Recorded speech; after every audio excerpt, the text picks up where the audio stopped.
Hi, my name is Kirsty, and the passage that I'd like to read for you today is from John chapter 17, verses 20 and 22 through 24. These verses are about Jesus praying right before he was arrested. That would be significant alone, but what's really powerful is that he prayed for us. The God of the universe, who was present when this world was made, prayed for you and for me.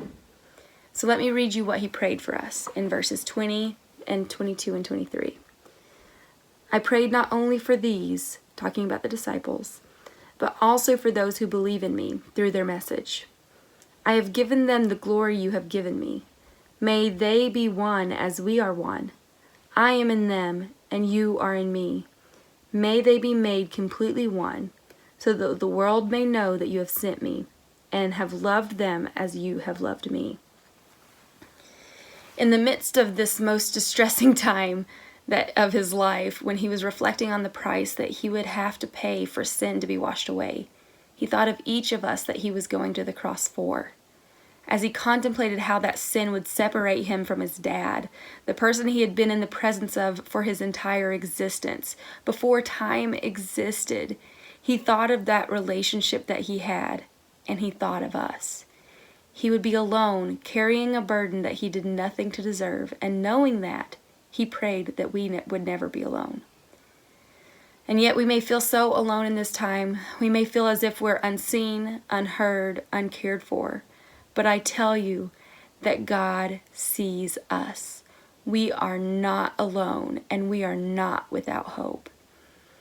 In his anticipation of being alone, Jesus prayed that we would cling to each other and love one another so deeply that our unity would only be compared to that of the Trinity.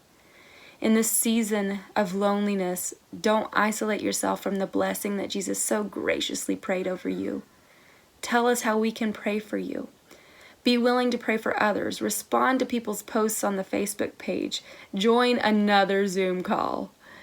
Serve the broken and make sacrifices for your brothers and sisters here and around the world. Let us love you and love us back.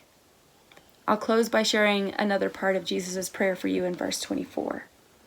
It says, Father, I desire those you have given me to be with me where I am. So cling to the future that you have with him. It is that future that with you, it's that future with you that gave Jesus the courage to go to the cross. It's that hope that we cling to in the midst of this physical separation. I hope you're encouraged to text the number that's going to show up on the screen in a few minutes and connect with the body today. And remember that Jesus specifically prayed that you wouldn't ever feel alone.